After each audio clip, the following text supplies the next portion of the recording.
ಮತ್ತಷ್ಟು ಸಾಕ್ಷಿಗಳ ಸಂಗ್ರಹಕ್ಕೆ ಪೊಲೀಸರು ಸದ್ಯಕ್ಕೆ ಮುಂದಾಗಿದ್ದಾರೆ. ಕೊಲೆ ಸಂದರ್ಭದಲ್ಲಿ ಆರೋಪಿಗಳು ಧರಿಸಿದ್ದಂತಹ ಬಟ್ಟೆಗಾಗಿ ಶೋಧ ನಡೀತಾ ಇದೆ. ಜೂನ್ 8ರಂದು ರೇಣುಕಾಸ್ವಾಮಿ ಕೊಲೆ ಮಾಡಿದಂತಹ ಗ್ಯಾಂಗ್ ಇದು. ಹಲ್ಲೆ ವೇಳೆ ರಕ್ತದ ಕಲೆಗಳು ಬಟ್ಟೆಯ ಮೇಲೆ ಬಿದ್ದಂತಹ ಸಾಧ್ಯತೆ ಇರುತ್ತೆ. ದರ್ಶನ್ ಧರಿಸಿದ್ದ ಬಟ್ಟೆ ಎಲ್ಲಿ ಹೋಯಿತು, ಎಲ್ಲಿ ನಾಪತ್ತೆಯಾಗಿದೆ, ಅದನ್ನ ಎಲ್ಲಿ ಮುಚ್ಚಿಟ್ಟಿದ್ದಾರೆ ಅಥವಾ ಸುಟ್ಟಾಕಿದ್ದಾರೆ, ಇದರ ಬಗ್ಗೆ ಮಾಹಿತಿಯನ್ನು ಕೂಡ ಕೊಲೆ ಹಾಕೋ ಕೆಲಸ ಪೊಲೀಸರು ಮಾಡ್ತಾ ಇದ್ದಾರೆ.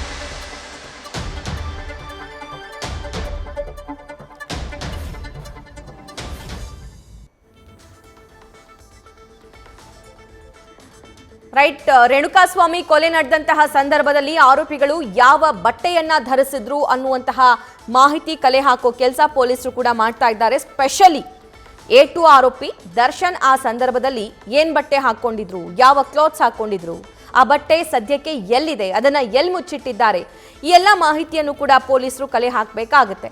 ಮತ್ತು ಆ ರೇಣುಕಾಸ್ವಾಮಿಯ ಪೋಸ್ಟ್ ಮಾರ್ಟಮ್ ಆದ ನಂತರ ಆತನಿಗೆ ಸುಟ್ಟಿರುವಂತಹ ಕಲೆ ಕೂಡ ಇದೆ. ಸೊ ಯಾವ ವಸ್ತುವಿನಿಂದ ಆತನಿಗೆ ಸುಡಲಾಗಿದೆ ಈ ಬಗ್ಗೆನೂ ಕೂಡ ಪೊಲೀಸರು ಅನುಮಾನವನ್ನ ವ್ಯಕ್ತಪಡಿಸಿದ್ದಾರೆ. ಆ ಸುಟ್ಟಂತಹ ವಸ್ತುವನ್ನ ಎಲ್ಲಿ ಬಚ್ಚಿಟ್ಟಿದ್ದಾರೆ, ಇವರು ಯಾವೆಲ್ಲ ಎವಿಡೆನ್ಸ್ಗಳನ್ನ ಹೈಡ್ ಮಾಡಿದ್ದಾರೆ, ಸೊ ಇದರ ಬಗ್ಗೆನೂ ಕೂಡ ಮಾಹಿತಿ ಕಲೆ ಹಾಕೋ ಕೆಲಸ ಆಗ್ತಾ ಇದೆ. ಮತ್ತಷ್ಟು ಲೈವ್ ಡೀಟೇಲ್ಸ್ ನಮ್ಮ ಪ್ರತಿನಿಧಿ ಪ್ರಜ್ವಲ್ ನೀಡ್ತಾರೆ. ಪ್ರಜ್ವಲ್, ತುಂಬಾ ಮೈನರ್ ಸಾಕ್ಷ್ಯಗಳನ್ನ ಕಲೆ ಹಾಕೋ ಕೆಲಸ ಪೊಲೀಸರು ಈ ಕಸ್ಟಡಿಯ ಮುಂದುವರೆದ ಭಾಗದಲ್ಲಿ ಮಾಡ್ತಿದ್ದಾರೆ. ಸ್ಪೆಷಲಿ ದರ್ಶನ್ ಈ ರೇಣುಕಾಸ್ವಾಮಿ ಕೊಲೆ ಆದಂತಹ ಸಂದರ್ಭದಲ್ಲಿ ಯಾವ ಬಟ್ಟೆ ಧರಿಸಿದ್ರು ಅನ್ನೋದರ ಬಗ್ಗೆ ಕೂಡ ಮಾಹಿತಿ ಕಲೆ ಹಾಕ್ತಿದ್ದಾರೆ. ಸೊ ಎಲ್ಲಿವರೆಗೆ ಬಂದಿದೆ ಈ ತನಿಖೆ ಅಂತ? ಸಭಾ, ಈಗಾಗಲೇ ದರ್ಶನ್ ಅಂಡ್ ಗ್ಯಾಂಗ್ ನಿಂದ ರೇಣುಕಾಸ್ವಾಮಿ ಕೊಲೆ ಪ್ರಕರಣಕ್ಕೆ ಸಂಬಂಧಪಟ್ಟಂತೆ ಪೊಲೀಸರು ಮತ್ತೆ 5 ದಿನ ಕಸ್ಟಡಿಗೆ ಪಡೆದಿರುವಂತದ್ದು. ಕಾರಣ ಏನು ಅಂತ ಹೇಳಿದ್ರೆ, ಮುಖ್ಯವಾಗಿ ಇಲ್ಲಿ ಮಹಜರನ್ನ ಮಾಡಬೇಕಾಗುತ್ತೆ ಅನ್ನುವಂಥದ್ದು. ಆರೋಪಿಗಳು ಸರೆಂಡರ್ ಆದ ನಂತರದಲ್ಲಿ ದರ್ಶನ್ ರವರು ಮೈಸೂರಿಗೆ ಹೋಗಿರ್ತಾರೆ. ಅಲ್ಲಿ ಯಾವ ಹೋಟೆಲ್ ನಲ್ಲಿ ತಂಗಿದ್ರು ಅನ್ನೋದ್ರ ಬಗ್ಗೆ ಕೂಡ ಮಾಹಿತಿಯನ್ನು ಕಲೆ ಹಾಕಬೇಕಾಗುತ್ತೆ. ಇವರು ಶೆಡ್ಗೆ ಬಂದಂತಹ ವೇಳೆಯಲ್ಲಿ ಯಾವ ಬಟ್ಟೆಯನ್ನ ಧರಿಸಿದ್ರು ಅನ್ನೋದ್ರ ಬಗ್ಗೆ ಕೂಡ ಮಾಹಿತಿಯನ್ನು ಕಲೆ ಹಾಕಬೇಕಾಗುತ್ತೆ. ಅಲ್ಲೂ ಕೂಡ ಮಹಜರನ್ನ ಮಾಡಬೇಕಾಗುತ್ತೆ. ಇವರು ಧರಿಸಿದಂತಹ ಬಟ್ಟೆ ಏನಾದ್ರೂ ಹೋಟೆಲ್ ನಲ್ಲೇ ಇದ್ರೆ ಅದನ್ನ ಕೂಡ ವಶಕ್ಕೆ ಪಡೆಯುವಂತಹ ಒಂದು ಕೆಲಸವನ್ನ ಮಾಡಬೇಕಾಗುತ್ತೆ. ಯಾಕೆ ಅಂತ ಹೇಳಿದ್ರೆ, ಇಲ್ಲಿ ಪ್ರಮುಖವಾಗಿ ಈ ರೀತಿಯ ಎವಿಡೆನ್ಸ್ ಗಳೇ ಈ ಒಂದು ಪ್ರಕರಣಕ್ಕೆ ಪುಷ್ಟಿಯನ್ನ ಕೊಡ್ತಾ ಹೋಗುವಂತದ್ದು. ಈ ರೀತಿಯ ಎವಿಡೆನ್ಸ್ ಗಳು ಇಲ್ಲದೆ ಇದ್ರೆ ಪ್ರಕರಣದಲ್ಲಿ ಸಾಕಷ್ಟು ಹಿನ್ನಡೆಯಾಗುವಂತಹ ಒಂದು ಸಾಧ್ಯತೆ ಇರೋದ್ರಿಂದಾಗಿ ಪೊಲೀಸರು ಆ ಎಲ್ಲಾ ಸಾಕ್ಷಿಗಳನ್ನ ಕೂಡ ಕಲೆ ಹಾಕಲಿಕ್ಕೆ ಈಗಾಗಲೇ ಮುಂದಾಗಿದ್ದಾರೆ ಅಂತಾನೆ ಹೇಳ್ಬೋದು. ಇಲ್ಲಿ ಯಾವ ರೀತಿಯಲ್ಲಿ ಇವರು ಪ್ಲಾನ್ ಮಾಡಿದ್ರು, ಮೈಸೂರಿಗೆ ಹೋದ ನಂತರದಲ್ಲಿ ಯಾರನ್ನ ಸರೆಂಡರ್ ಆಗ್ಲಿಕ್ಕೆ ಹೇಳಿದ್ರು, ಅದೇ ರೀತಿಯಲ್ಲಿ ಯಾರೊಂದಿಗೆ ಇವರು ಪ್ಲಾನ್ ಅನ್ನ ತೆಗೆದುಕೊಂಡಿದ್ರು ಅನ್ನೋದ್ರ ಬಗ್ಗೆ ಕೂಡ ಮಾಹಿತಿಯನ್ನ ಕಲೆ ಹಾಕಬೇಕಾಗಿರುವಂತದ್ದು.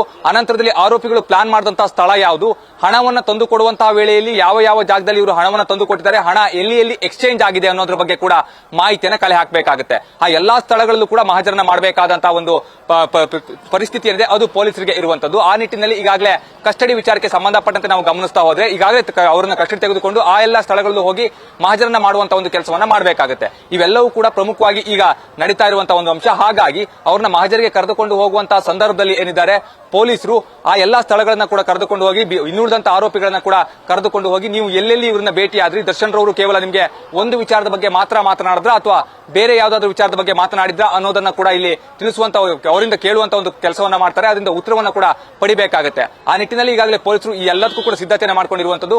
ಮೈಸೂರಿಗೆ ಆರೋಪಿಗಳನ್ನ ಕರೆದುಕೊಂಡು ಹೋಗಿ ಸ್ಥಳ ಮಹಜರನ್ನ ಮಾಡ್ಲಿಕ್ಕೂ ಕೂಡ ಸಿದ್ಧತೆಯನ್ನ ಮಾಡ್ಕೊಳ್ತಾ ಇದ್ದಾರೆ. ಇಂದು ಅಥವಾ ನಾಳೆ ಅವರನ್ನ ಮೈಸೂರಿಗೆ ಕರೆದುಕೊಂಡು ಹೋಗುವಂತ ಒಂದು ಸಾಧ್ಯತೆ ಕೂಡ ದಟ್ಟವಾಗಿದೆ ಅಂತಾನೆ ಹೇಳ್ಬಹುದು. ಆದ್ರೆ ದರ್ಶನ್ ರವರನ್ನ ಕರೆದುಕೊಂಡು ಹೋಗ್ಬೇಕಾ ಬೇಡವಾ ಅನ್ನೋದ್ರ ಬಗ್ಗೆ ಕೂಡ ಒಂದು ಕಡೆ ಚರ್ಚೆ ಆಗ್ತಾ ಇದೆ. ಕಾರಣ ಏನು ಅಂತ ಹೇಳಿದ್ರೆ, ದರ್ಶನ್ ಹೋದಂತಹ ಸಂದರ್ಭದಲ್ಲಿ ಲಾ ಅಂಡ್ ಆರ್ಡರ್ ಸಮಸ್ಯೆ ಆಗಬಹುದು, ಜನ ಅತಿ ಹೆಚ್ಚಿನ ಸಂಖ್ಯೆಯಲ್ಲಿ ಸೇರಬಹುದು. ಆ ನಿಟ್ಟಿನಲ್ಲಿ ಅವರನ್ನ ಯಾವಾಗ ಹೇಗೆ ಕರ್ಕೊಂಡು ಹೋಗಬೇಕು ಅನ್ನೋದ್ರ ಬಗ್ಗೆ ಕೂಡ ಇಲ್ಲಿ ಚರ್ಚೆ ಆಗ್ತಾ ಇರುವಂತದ್ದು.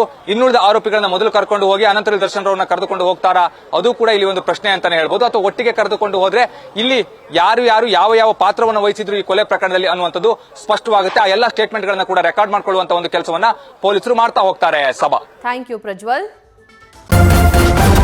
ನ್ಯೂಸ್ ಫಸ್ಟ್, ನಿರ್ಭೀತಿಯಿಂದ ನಿಮ್ಮ ಪರವಾಗಿ.